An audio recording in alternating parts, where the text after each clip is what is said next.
Spatchcock intro take 2. Good afternoon, and I am the Angry Cook. Been a little lazy with this guy. Don't know why. Other than the fact that it's been hotter than hell. Outside and inside. Having the HVAC guys come out Monday to check out why the hell it's so hot here. Anyway, spatchcock. Spatchcock means to cut a chicken down the spine, remove the spine, open the chicken up, butterfly it basically, if you understand that one. I go the additional step of taking the keel bone out, the breastbone. Brown taught me that. Teaches you a lot of things. He's the guy you want to listen to, not me. And it makes it lay really flat down on the tail. I got a new Weber Performance, one of those two. Well, it's not new, it's new to me. Another thrift store score. Cleaned it up really nicely, bought a new charcoal grid for it, and it's just freaking awesome. It's got a gas ignition on it, so you don't need a chimney or anything else. You just put the coal over the thing, turn the gas on, it lights it up. Boom, there you go. So I decided to do a spatchcock chicken. And a couple of things about this one. I was not particularly impressed with the spicing on this. I had a pre-made onion powder, garlic powder, salt and pepper mix, which I shouldn't have done. I should have done it each one separately. The skin wasn't as dry as I wanted to. It came out really nice and crispy, but it wasn't as dry as I wanted it to. You want to do this probably the day before and put it in the fridge and let the skin really, really, really get dry. Maybe even rub some olive oil on it, a nice thin coat of olive oil. I was going to stuff it with,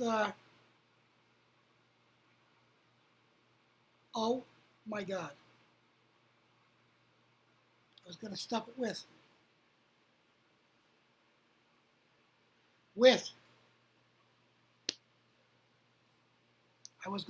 with oh my God, I can see it right in front of me. Not tarragon. Not rosemary. I gotta go look. I'll be right back. Thyme! That's it. Holy sweet Jesus. I was gonna stuff it with fresh thyme. Could we make this any fucking harder? But for some reason, I cut off basil, Thai basil. I don't know why. I didn't pay attention. Think about that. So I didn't stuff it with thyme.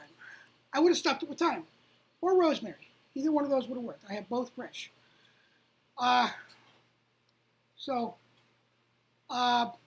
Don't forget that. Pay attention. Unlike me. What a pitiful I am sometimes. Anyway, put it on the grill. Still getting used to charcoal. It's been years since I've done charcoal. I did the typical charcoal thing is I responded to the thermostat, the thermometer, and chased the thermometer up and down. I know better now. Get the grill the temperature you want it to, set the grates, put the food on. It's either going to go down or up for a little bit. It's going to fluctuate, then it's going to even out. Leave it alone. Leave it alone. So took a little bit longer than I wanted to, but it still came out crispy and delicious. A little strange flavor, but it was still good. I liked it. I put some in the freezer, some of the meat. It was a big Purdue mother, 6 pounds or some shit. So I put the balance of the meat in the freezer to make soup because I've got stock in there still. So I'm going to make some chicken soup. Chicken vegetable something soup. Soon. When it stops being hot. Anyway, spatchcock chicken. Try it. Do it at propane.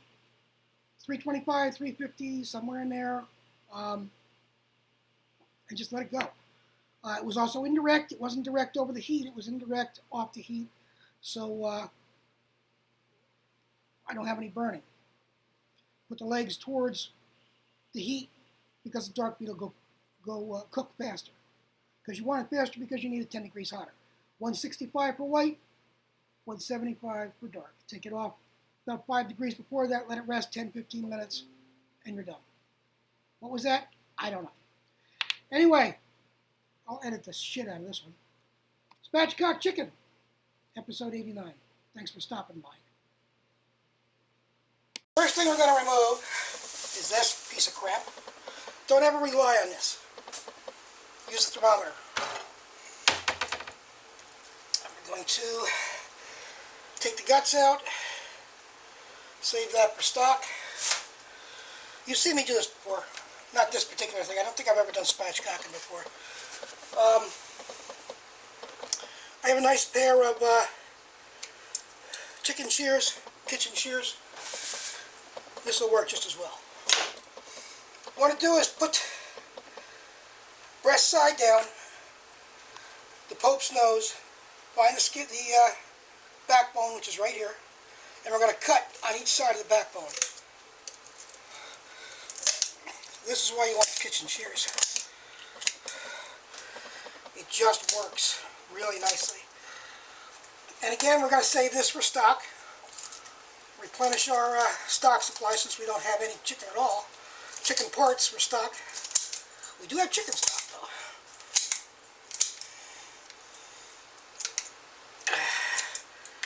So there we go.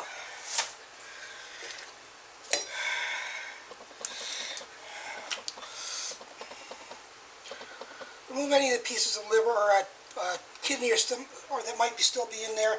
They tend to be a little bit on the bitter side, and you don't want that in your chicken. Just clean it all out nicely. And we're going to turn. Now Alton Brown goes and he takes the breastbone out, the breastbone, the keel bone out, which I think we're going to do. Where's my small knife? Hang on a second, I'll get my small knife.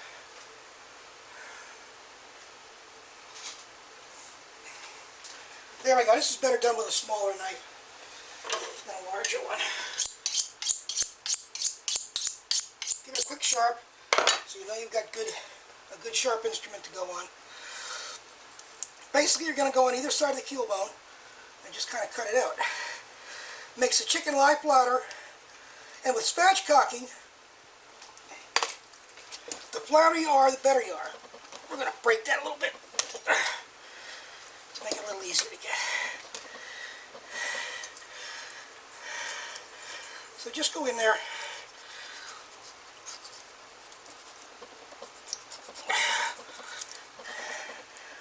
I'm going to take that little darling out.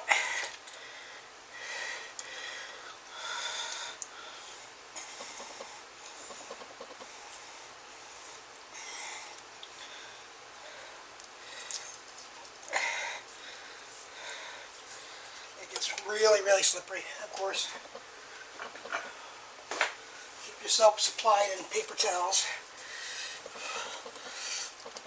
Let's see if we can just rip that bad boy out. Don't point the knife at yourself. Quarter out. Give it a little bit more.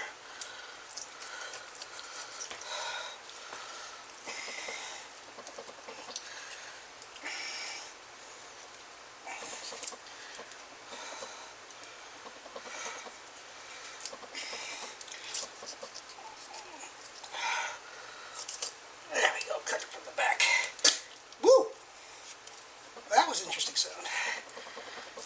Excuse me. Alright, here we go. Alright, so now we got a chicken that lays nice and flat. What we're going to do is pat this down nicely.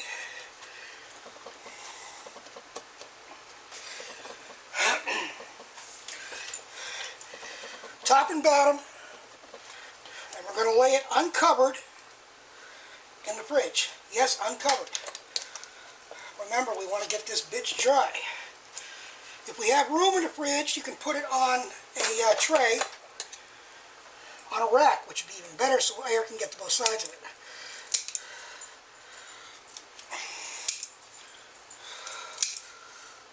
Get this little bone out here. Let go! There we go.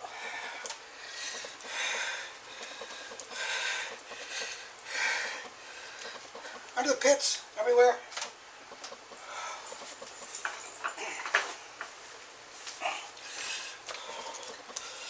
Alright. We are not going to use that. We are going to actually use a rack.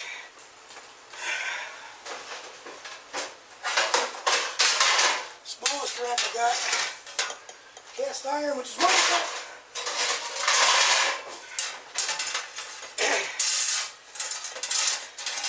Upside down. I have these really flimsy racks from one of those stores that sells stuff for $1.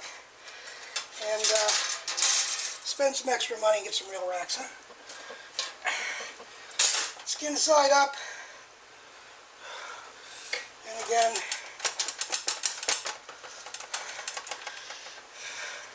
and there we go. Spatchcock. We'll come back a little bit later and when we're ready to go and show you what we're going to do with it to put it on the Weber. Thanks for, we'll see you in a little bit. Okay, we have our grill started. So we're going to prep our chicken. Chicken's dried out. A little bit of juicy juice on the bottom.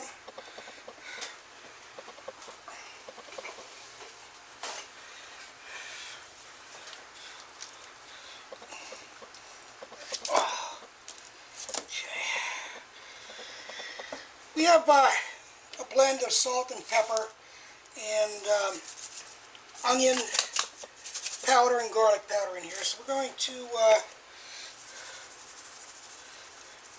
liberally coat the outside of this.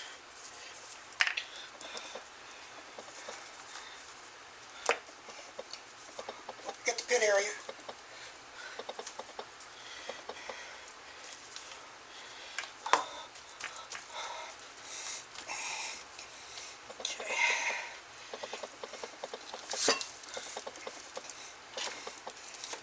Do the bottom too, because the bottom's exposed.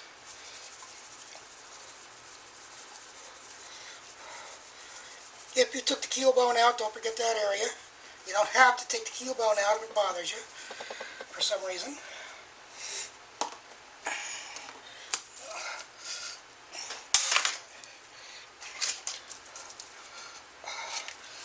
Okay. Let's go back up. Now, we're going to put butter and, I'm facing the wrong direction, butter and some fresh thyme underneath here. I happen to have fresh thyme, which I'm going to go get. So, excuse me for a moment, be right back. My thyme's kind of going to flower, so I had to cut it back while I was out there real quick, just to encourage new growth. We're going to use it, flowers and all, smaller pieces of course. Somewhere around that much under there, probably there, something like that. So let's get going with this. Going to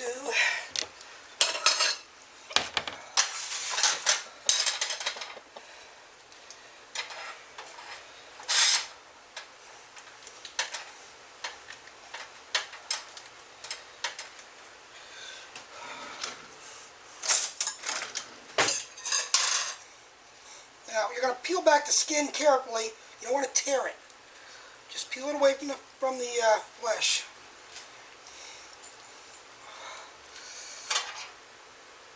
Grab a hunk of butter. I mean just a hunk.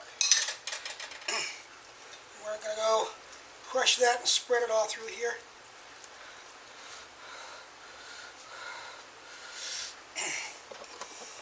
thyme.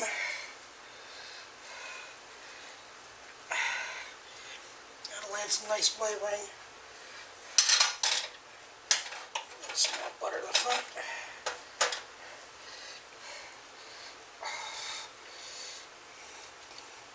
And then squish that all around in there. And that'll be all nice. We're going to try to get under here too. I don't know how successful that's going to be. We're going to give it the old college try.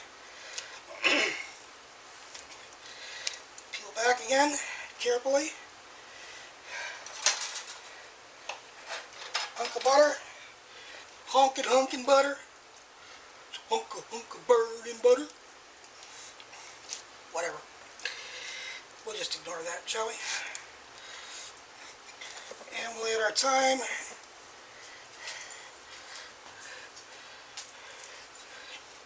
This will come out, of course, as we eat it. It's a little bit too big and woody to try. So let's see if we can go this way under our thigh and leg. It's getting a little more attached. Try that right there, Jade. Drop some butter on the floor. Give Jade an opportunity, huh? There we go. I don't know how much this. How much can you see? Can you see that? Yeah. Okay. Let's move the thyme out of the way. See that right there? We'll use the last half of that in there.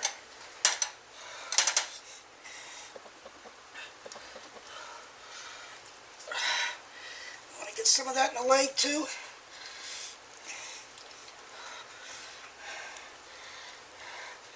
Grab a hunk of thyme.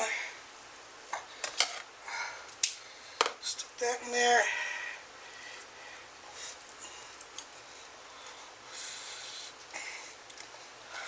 On this side, do the same thing.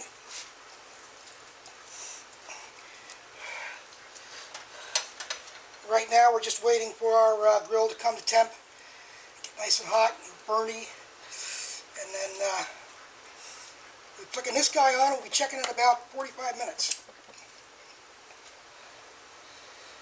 Let's try some of this.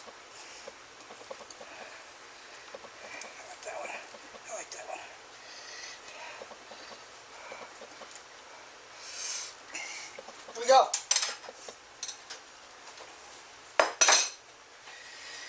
Put our chicken back on here.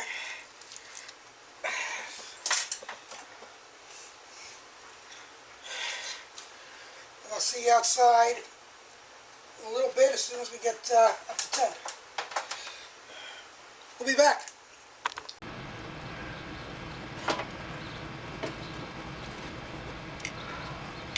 Alright, we're set.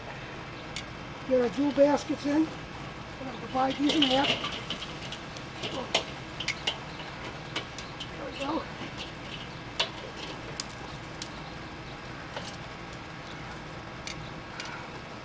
We're going to put a strip of foil down the middle, right down in there, just for strip.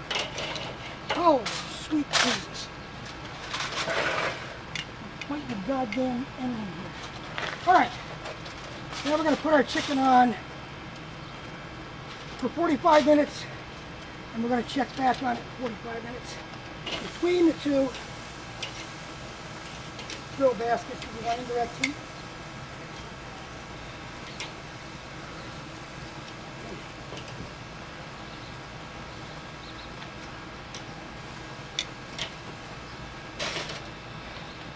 Turn our put the bottom vents at about half and our top vents at about the same. That way because I want the heat up at the thigh and leg where it's heat. We want this to cook between 3 and 350. So we'll be back in a little bit. Alright, let's check temps. We're now 1 hour and 10 minutes, I believe, in.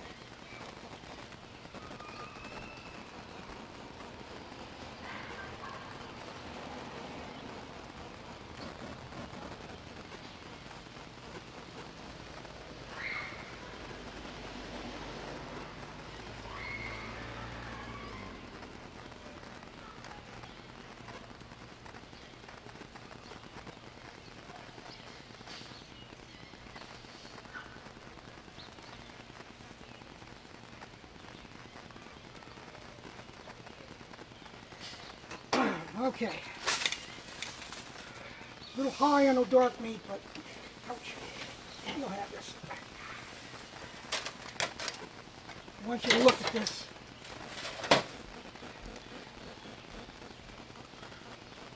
Look how crispy that is. Gorgeous. All right. We're going to let it rest for 10 minutes, and then we're going to eat. Thanks for stopping by again, and we'll see you next time on The Angry Cook.